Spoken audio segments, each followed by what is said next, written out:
ମୋ ଗାଁ ମୋ ସମ୍ମାନ ଅଭିଯାନ ମାଧ୍ୟମରେ ଶ୍ରଦ୍ଧା ଶକ୍ତି ସେବା ସଂସ୍ଥାନ ଜନମଙ୍ଗଳ ରାଷ୍ଟ୍ର ତରଫରୁ ଅସ୍ପୃଶ୍ୟ ଶବ ସତ୍କାର କରାଯାଇଛି।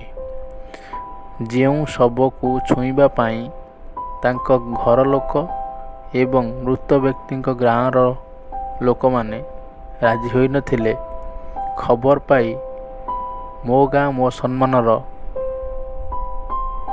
ଢେଙ୍କାନାଳ ଆବାହକ ଏବଂ ରାଜ୍ୟ ସଚେତକ ଶ୍ରୀଯୁକ୍ତ ବିଭୁପ୍ରସାଦ ଶତପଥୀ ଘଟଣାସ୍ଥଳରେ ପହଞ୍ଚି ସାଥୀ ପ୍ରଭାତ ବେହେରାକୁ ସାଙ୍ଗରେ ନେଇ ସ୍ଥାନୀୟ ମଶାଣିରେ ଶବକୁ ସତ୍କାର କରାଇଥିଲେ।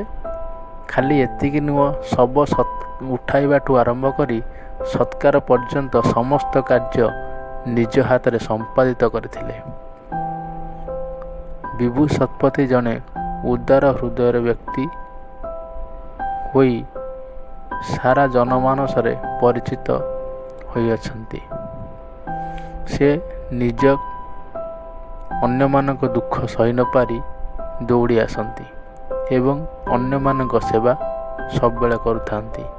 ଜନମଙ୍ଗଳ ରାସଳର ଶ୍ରଦ୍ଧାଶକ୍ତି ସେବା ସଂସ୍ଥାନ ସର୍ବଦା ସମାଜସେବା କାର୍ଯ୍ୟରେ ନିଜକୁ ନିୟୋଜିତ କରିଥାଏ। ଆସନ୍ତୁ ମୋ ଗାଁ ମୋ ସମ୍ମାନରେ ସାମିଲ ହେବା।